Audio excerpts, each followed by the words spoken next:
All right, welcome back once again, everybody. I'm Don Seifrit. It's the Dr. Treefruit and Don podcast. I'm here with Dr. Kari Peter. Say hi, Kari. Hello. And Dr. Greg Krawczyk. Say hi, Greg. Hello, everyone. So it is Thursday, June 15th, and we wanted to get you guys another fruit bite since apparently all the rain for the season came in 2 days, depending on where you're at.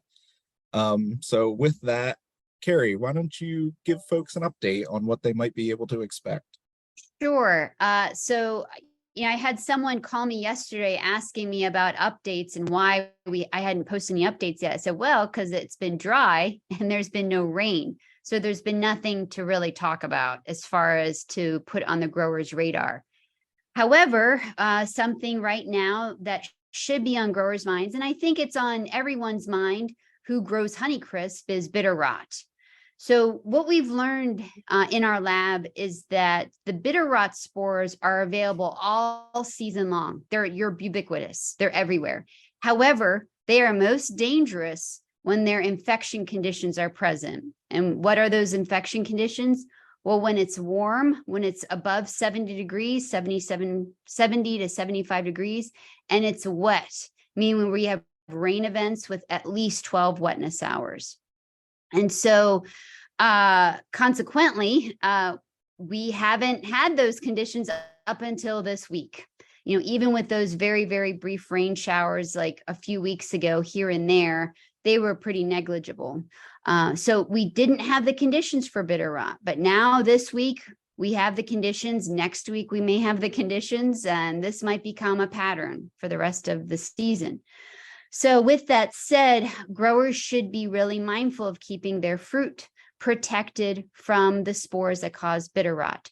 So what growers need to be thinking about is making sure their fungicides are on prior to that wetting event. Why is that? Well, it's because the way that the bitter rot fungus works is that when the spores land on the fruit, they germinate, and then they puncture the skin and then cause that initial infection. Then they go dormant. They go to sleep. So they are not susceptible to fungicides at that point when they're in that, we call it a quiescent phase or a dormant phase in the fruit, where they have caused infection, but they aren't showing any symptoms yet. So consequently, you need to disrupt that infection event prior to that fungus going into its dormancy phase. And so fungicides need to be on the leaves prior, or on the fruit prior to the rain. So I know folks, they think about apple scab and they think about, oh, well, with apple scab, you know, we can apply fungicides and there's that quote unquote kickback from fungicides. When we say there's kickback from fungicides, that means you could have an active infection growing in the plant tissue. And when the fungicides penetrate said plant tissue, they can stop the infection mid progress. But that can't really happen successfully with bitter rot because of the way it causes infection and ultimately goes into that dormant phase. If it's not actively growing or actively infecting, fungicides are going to be relatively ineffective. So this is where I've seen folks get tripped up, is that they will put on their fungicides after the fact and they'll still see disease. And then I always will hear, but I applied my fungicides and I still got bitter rot. Why is that? And I was like, well, when did you put it on? And they're like, well, I'm not sure. I said, well, was it after the rain or before the rain? Like, well, I may have gotten in there a day or two after the rain. I said, well, that was a day or two too late. So I can't emphasize that enough. Bitter rot is always going to take the upper hand. So you want to make sure that prior going into that wetting event that you've got something decent on your fruit. That could be Captan. And all you really need with Captan is about 2 to 3 pounds per acre. Captan is an excellent fungicide for thwarting bitter rot infection. However, it can be washed off. It's not going to penetrate the skin during those first few epidermal layer cells like other fungicides will. So for instance, next week, there is a forecast of rain for over a period of several days. And it's right now about 60%, close to 60%, at least for the Adams County area. And you may want to consider adding something a bit stronger to Captan. So what could be your options? Well, depending on where you are with your pre-harvest interval, you've got several options. Approvia, which is a FRAC group 7, is excellent against bitter rot. However, it does have a 30-day pre-harvest interval. So you want to be mindful of what fruit this is going on and when you are harvesting said fruit.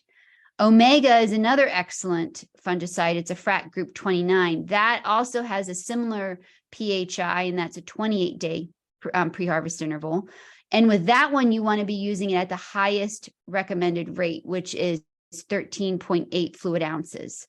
You have a range on the label. I recommend using the highest rate. That's where we've seen the most success. You can use Flynn Extra, which is a FRAC 11. That's a 14-day pre-harvest interval. Flexibility there. Luna Sensation and Maravon, they are a FRAC 7 and a FRAC 11.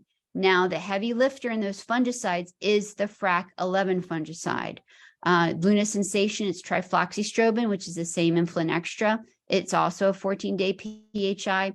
And Maravon, which is a 0-day PHI.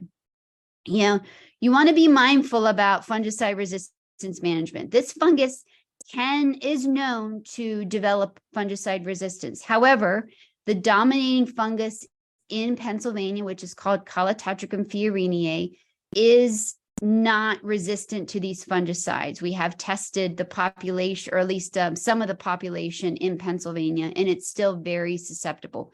There is just one species on one farm that we found where we are seeing some resistance. But by tank mixing with Captain, you really shouldn't have any problem.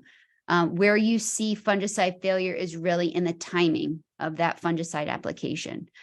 So make sure that, you know, if you're using a straight FRAC 11 like Flynn Extra, that, you know, you maybe run a rotate it with a FRAC 7 or use just Captan alone, depending on what the conditions are, or rotate with Omega. But again, you have that very long pre-harvest interval with Omega.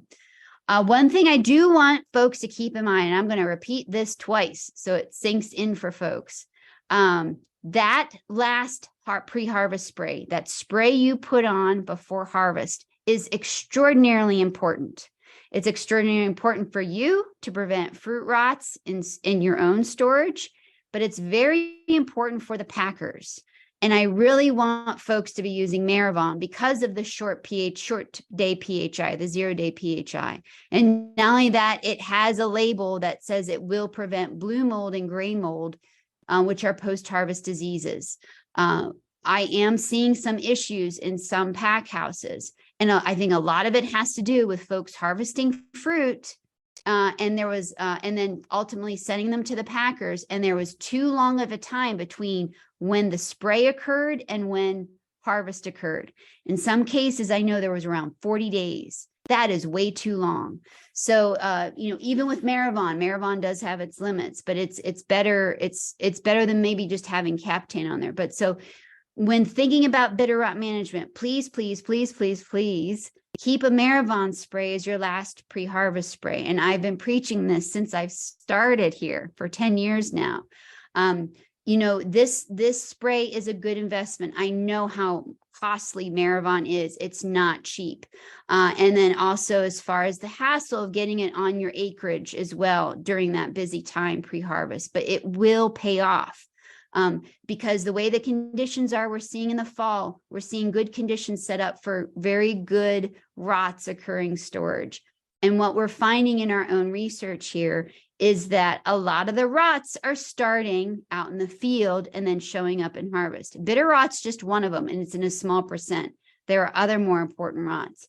So please, please, please, please, please make sure you save that Maravon spray. If you're going to be using it this summer, you're going to be using it for bitter rot, consider casting a big wide net with controlling non-bitter rot, but other rots with that Maravon spray, definitely saving it for pre-harvest.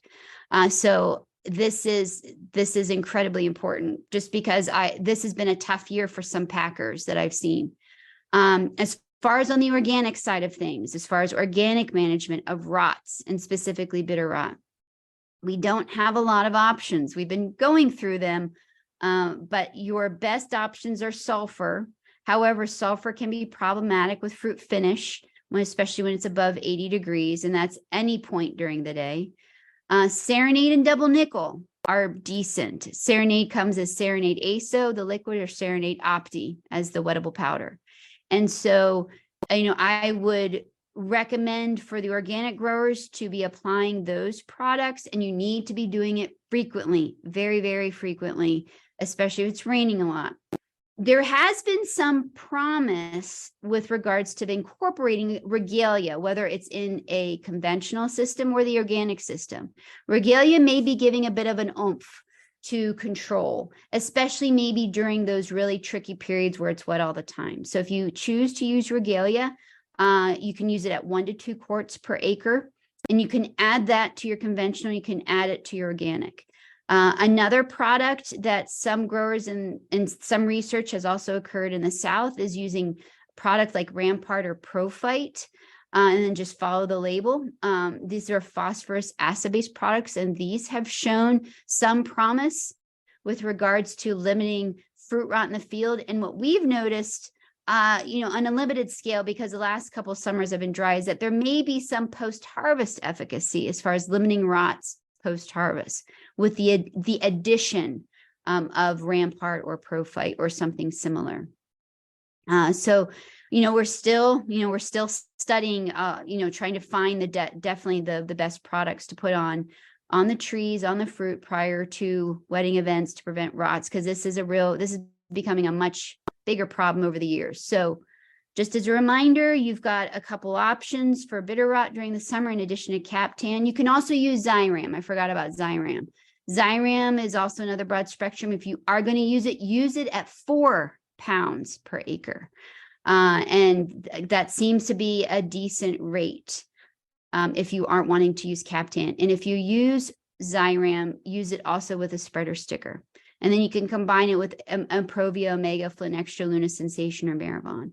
And at the end of the season, I know some folks are reluctant about putting Captan on their fruit because of, the spotting and residue and stuff like that. It'd be okay if you just put Maravon straight on, just Maravon by itself. That's just fine. So with that, that is my 2 cents about preventing rot, specifically bitter rot, right now in the orchard.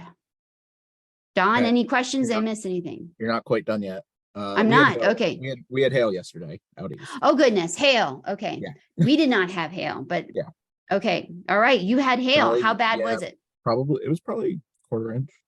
Goodness. Okay. Yeah, it was pretty big. What to do? Mm-hmm. Okay. So hail events. Hopefully folks know hail is a trauma event. So I hope people went out there and put a streptomycin spray on their trees. I hope everyone who's a seasoned grower, and even in all of my updates when I mentioned about saving that a streptomycin spray for the summer in the event of hail, and hail is a trauma event. So when you have trauma events to apple trees, they can cause these wounds, and a wound is an open door for the fire blight bacteria to get in. And if there is a population out there, which I'm certain there is because we've had good temperatures the last few weeks, that bacteria can get into those open wounds and cause shoot blight. So you can see numerous instances of shoot blight, or that shepherd's crooking of the shoots all over the tree, and it's very widespread. It's not here or there. So I hope folks went out there and put on their streptomycin spray. For organic, probably your only option really is copper to help limit the trauma. With regards to wounds on the fruit, you will, that fruit, depending on how badly damaged that fruit is, growers will probably be sending that fruit to processing. That is my anticipation. That fruit's going to be destined for processing. You still need to control for disease on that fruit, especially fruit rots, So hopefully folks also went out there with a Captan spray or sulfur to cover up those wounds. And if that fruit is destined for processing, you still need to be managing for fruit rots. So I still recommend you even using products like Maravon or Flint Extra, in addition to your broad spectrums, to limit the fruit rots. So you want to salvage that crop as best as possible. And so this isn't a walk away instance, especially if you'll be able to send it to the processors. Yeah. Anything else on the radar? That was the big one. I'm glad you talked about some of the fruit rot, and I could get you to talk a little bit about the hail yesterday, because it probably came through, I don't know, probably 24 hours almost exactly Oh, wow. Okay. ago. So the So sooner, yeah. So when a trauma event occurs, the sooner you get on that strep spray, the better off you are. So, in some cases I've seen people, it's like the rain stops, the sun comes out, they go out. That's really ideal, because you really don't want to give that bacteria any more time than it has as far as to creating an infection. Not only but as far as the wounds, not only apples, but also peaches too. I'm assuming folks are going to want to be doing something with those peaches, even if they're really marked up, and however you choose to sell those peaches, you still want to be managing for rot, because you want to be controlling rot for next year. If brown rot comes in, and then those brown rotted fruit, then they mummify, and then they hang on the trees, you've got little spore factories for next year. So controlling rots is still very important even after a hail event. And I know it's very discouraging seeing all that wounded fruit, but if it's any way, shape, salvageable, you should still be controlling for disease, even if it's just to manage disease for next year. awesome. Thanks, Kari. Yes, Yeah, you're very welcome. we had anywhere between 1.5 to 4 inches of rain earlier this week. That was more than us. That was more than us. Yeah. We had, I think we have had almost an inch of rain this week. I think like 0.8, I think. We didn't have as much as you guys. So wild week after a month of not a drop. Feast or famine. Dr. Krawczyk, how's everything going entomologically? I think that the word interesting will be the best description of what is happening right now with the insect pests that we are dealing with or worry about. And let's separate them into those two groups. And the group that we have to deal with at the moment are actually two internal feeders. We are still in the extended flight of the codling moth, which seems to be a normal lately. I mean, normally in the past, and the past would be 15 years ago, at this time, we will be done with the first generation flight, and we will be waiting for the second generation, which normally would start in the middle of July. That's not the case recently. We're still catching a lot of codling moth in any trap that we have out anywhere around the state. I just got back this morning from Berks County, actually, and the flight there is still very active, at least in the orchards that we monitor. It's very active here in Adams County, and it seems not ceasing down anywhere west from us. I don't know, north, they probably will be the same boat. The point I'm trying to make is that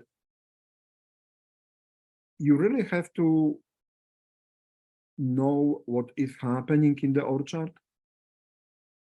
Traps will tell you what is happening, and doesn't matter that the production guide or the newer recommendation will tell that, oh no, we done or something like this. It doesn't matter. Even if the model says that we done with the first generation, but you're still catching 10, 15, 20 moths, codling moth in a trap in your orchard, it means that, well, if those males were able to find the trap, they were also able to find the females. They can mate, the eggs are laid, and they will hatch, and they will be injurious. So I would think that at least 2 more weeks of making sure that we are protecting fruit from codling moth infestation is the minimum that we can do. Saying this is also a time when the second generation OFM started. And with OFM, it's slightly easier part, because even if you don't have traps, you can very easily see on your stone fruit if you have population of OFM or not. If you go to the orchard right now, the flagging on the tip of the terminals are the sign that OFM was, how abundant was the OFM during the first generation, and if you were successful in controlling it. If you see flagging, but there is no larva in, well, it actually means that the larva already completed the development, and now you're gonna have to you will have to deal with the second generation adults. And those adults, in contrast to the first generation, will actually go after fruit. They will also go after shoots, because shoots are preferable host. However, this is mid-June, and we have the weather we have. Some trees are shooting down the growth, and then the fruit are viable. And this generation OFM will go into peaches, and some people might find them in the fruit at harvest, because if they go after peaches right now, the eggs will be laid right now, 7-10 days for the egg development. Larva will go into fruit late June. So the whole July into August, there will be larvae inside the fruit. So that's why it is actually bad. And this is especially for the stone fruit.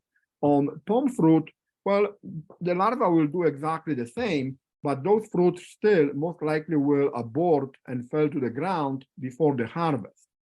But, so your codling moth and oriental fruit moth sprays is basically the same spray.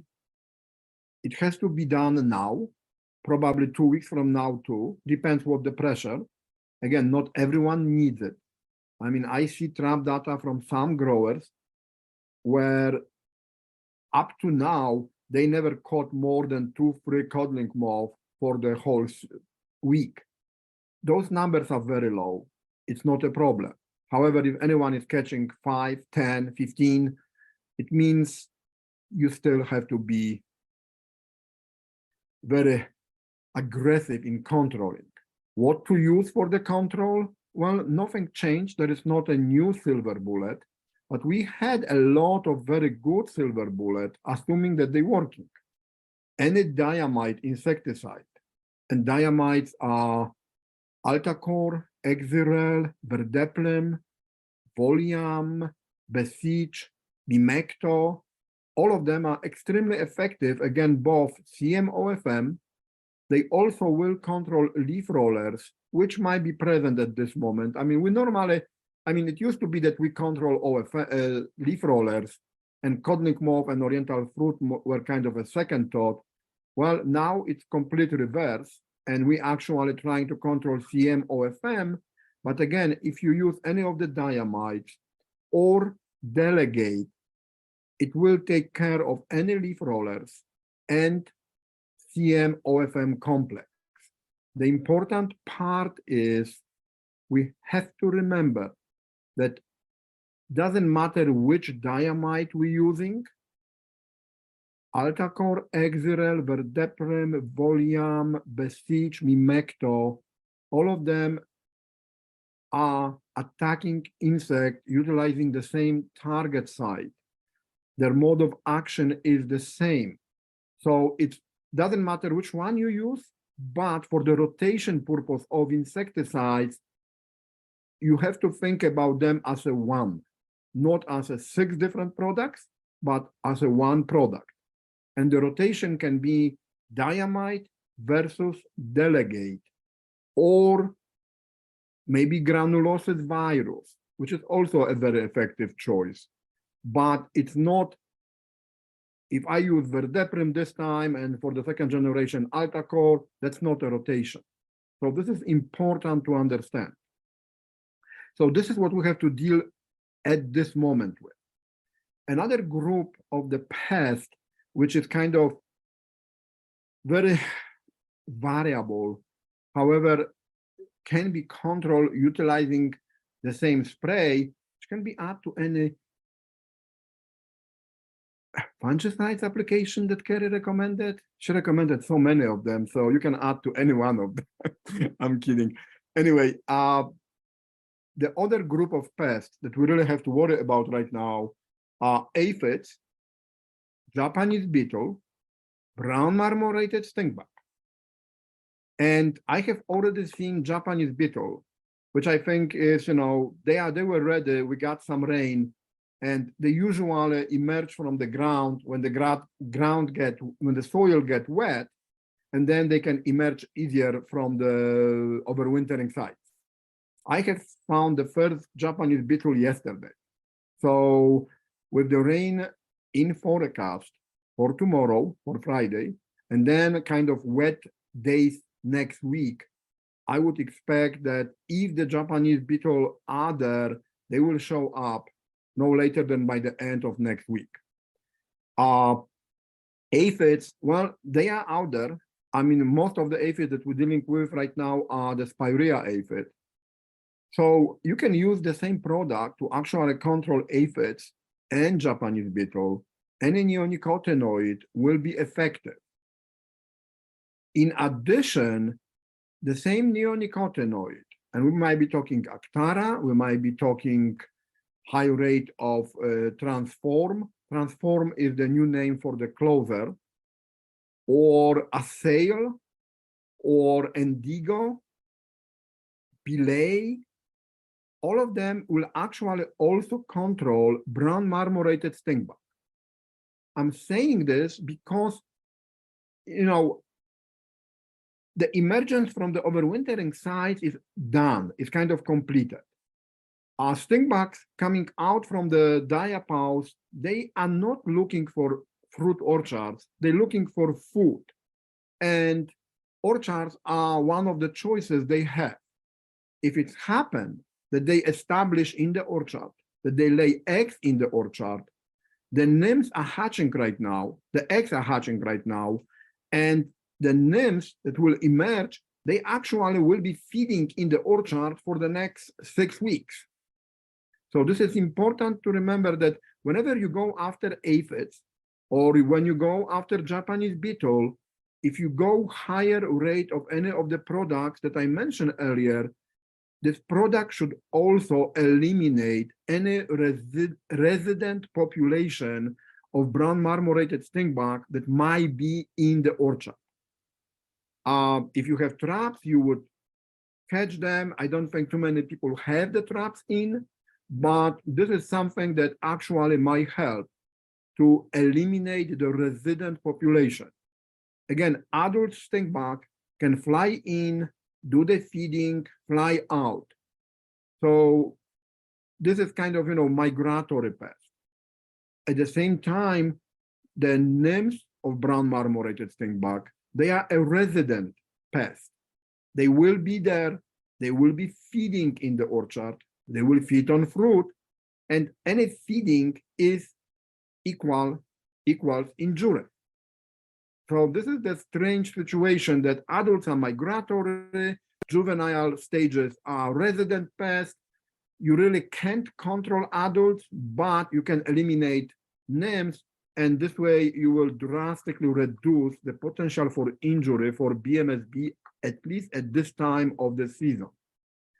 I was asked today, should we also control spotted lanternfly in the orchard? Yes, but I think that anything you do to control aphids or BMSB or Japanese beetle will also eliminate the resident part of the spotted lanternfly, which are nymphs right now. All eggs are basically hatched. So right now, what you can find in the orchard, especially on the edges, or if there were some adults flying in late in the season, they will be nymphs, but they are very easy to control as long as you use effective insecticides. And anything that will kill BMSB also will kill spotted lanternfly. So that's the big thing. There is also a third group, which actually in this moment is only one insect, woolly apple aphid.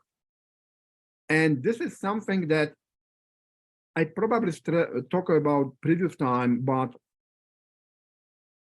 if the orchard experience woolly apple aphid infestation, we actually have only two options to manage it. One option is using Movento at 9 ounces, and the other option is diazinon at least at 1 pound.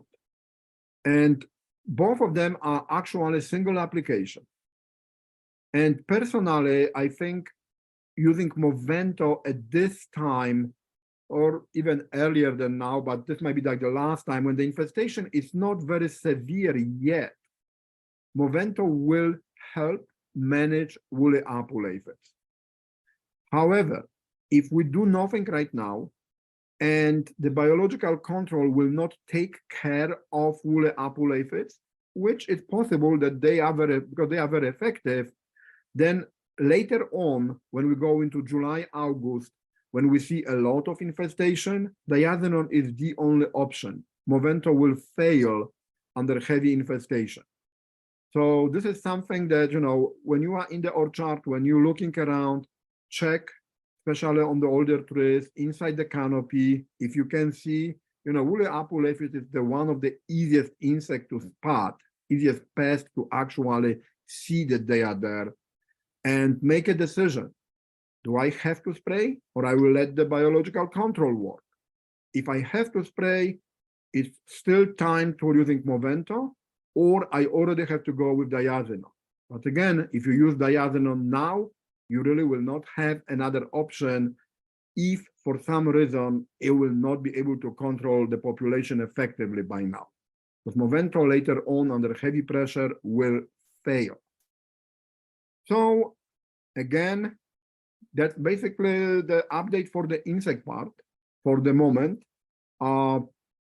Remember, codling moth is still active. Oriental fruit moth just started the second generation. Japanese beetle, aphids, BMSB potentially need to be controlled, and they can be controlled using the same product. And spotted lanternfly will be controlled with anything we use against the previous group, and woolly apple aphid, if present, also should be taken care of right now. So that's all. Any questions? No, sounds good. Great. Thank you. Yeah. Awesome. I don't think there's anything else on the horizon for meetings or anything like that. So I'll try and get this out here in just I don't know, very shortly, as soon as I can. And hopefully folks will have this in their hands by the end of the day. So thank you, Kari. Thank you, Greg. Thank you. And thanks. thanks. Say goodbye, everybody. Goodbye. Bye.